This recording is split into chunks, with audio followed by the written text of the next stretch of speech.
Hey guys, അപ്പോൾ ഇന്നൊരു day in my life ആയാലോ? എൻ്റെ അല്ല, എൻ്റെ ഈ പുത്രൻ്റെ. എന്റെ സുഹൃത്തുക്കളെ, ഞാനാണ് ഇവിടുത്തെ ഇളയ സന്തതി. എന്റെ പേര് യോക്കി. എന്ത് ചെയ്യാനാ, രാവിലെ എണ്ണിക്കുമ്പോ തന്നെ ഇവിടുത്തെ തള്ളമാരല്ല എന്റെ മണ്ടക്കോട്ട ചാടിക്കീർത്തു. ഒന്നെങ്കിൽ നീ ആദ്യം പറഞ്ഞു, അല്ലെങ്കിൽ ഞാൻ ആദ്യം പറഞ്ഞ. ഈ എന്തോന്ന് ഈ കാണിക്കുന്നത്? ഈയൊക്കെ ഒന്ന് എഴുന്നേറ്റ് വരാൻ വേണ്ടി ഞാൻ ഉച്ച വരെ വെയിറ്റ് ചെയ്തു. ഇനിയെങ്കിലും എന്നെ ഒന്ന് വെളിയിറക്കി വിടൂ. എന്നെ വെളിയിറക്കി വിടാത്തോണ്ട് ഞാനിവിടെ വാതിലിന്റെ ഫ്രണ്ടിൽ തന്നെ കിടന്ന് പ്രതിഷേധിക്കും. വന്ന് ഈ വീട്ടിൽ അച്ഛൻ പോലും എന്നെ മൈൻഡ് ചെയ്തില്ല. അല്ലെങ്കിൽ ഈ വീട്ടിൽ എൻ്റെ അടുത്ത് ഇത്രയെങ്കിലും സ്നേഹമുള്ള എൻ്റെ അമ്മയ്ക്ക്. അമ്മ വന്നു കഴിഞ്ഞാൽ എനിക്ക് തിന്നാൻ കുറേ സ്ഥലത്തിൽ ഡോറിൻ്റെ അടിയിൽ നിന്ന് നല്ല തണുപ്പടിക്കുന്നു. ആരെങ്കിലും ഈ വാതിലും തുറന്നു വരുമോ?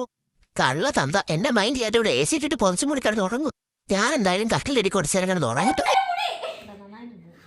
എടി ആ സാധനം തേക്കടി, എൻ്റെ സാധനം. എന്റെ ദൈവം, ഇവിടെയുള്ള എല്ലാവർക്കും ഭ്രാന്തായെന്ന് തോന്നുന്നു. എന്തായാലും ഇവിടെ അനങ്ങാണ്ടിരിക്കും. ഇത്രയും ക്യൂട്ടായി പോയത് എന്റെ തെറ്റാണോ? ഇവരെല്ലാരും കൂടെ ഇടയ്ക്കിടയ്ക്ക് വന്നിട്ടല്ലേ ഉപദ്രവിക്കുന്ന കാണുമ്പോൾ എനിക്ക് സങ്കടം വരുന്നുണ്ട്. ഇതേതെങ്കിലും ഡോഗ്സിനെ പ്രൊട്ടക്ട് ചെയ്യുന്ന ആരെങ്കിലും കാണുവാണെങ്കിൽ എന്നെ ഒന്ന് രക്ഷിച്ചുകൊണ്ട് പോണേ. ഇതിനുള്ള സ്നേഹം കാരണം എനിക്ക് ഇവിടെ ജീവിക്കാൻ വയ്യാത്ത അവസ്ഥയാണ്. ഇവളുമാരുടെ വിചാരം ഞാൻ ഏതാണ്ട് ക്യൂട്ട്നെസ് വാരി എറിയുന്ന പൂച്ചയാണോ? ഞാൻ പൂച്ചയല്ലടി, പട്ടിയാടി പട്ടി. ഞാൻ എല്ലാരും പറ്റിച്ചിട്ടൊന്ന് വെളിയിറങ്ങിയതായിരുന്നു. കണ്ടുപിടിച്ച മൂത്ത സന്തതി വെളിയിറങ്ങി കഴിഞ്ഞാൽ എന്നെ കണ്ടുപിടിക്കും. എന്റെ പൊന്നു തള്ള, ഞാൻ പാവക്കുട്ടിയൊന്നുമല്ല എലി വെച്ചോണ്ട് നടക്കെ. നീയൊക്കെ ഫുഡ് കൊണ്ടുവന്നൊന്നും പറഞ്ഞ് ഞാൻ കഴിക്കണമെന്നുണ്ടോ? നീ കൊണ്ടൊന്ന് വെച്ചേന്റെ അല്ല, എനിക്ക് വിശക്കുന്നുള്ളതുകൊണ്ട് മാത്രം ഞാൻ കഴിക്കുന്നു. അപ്പൊ ഓക്കെ, ബൈ ഗൈസ്, ഞാനൊന്ന് പോയി കിടന്ന് ഉറങ്ങട്ടെ.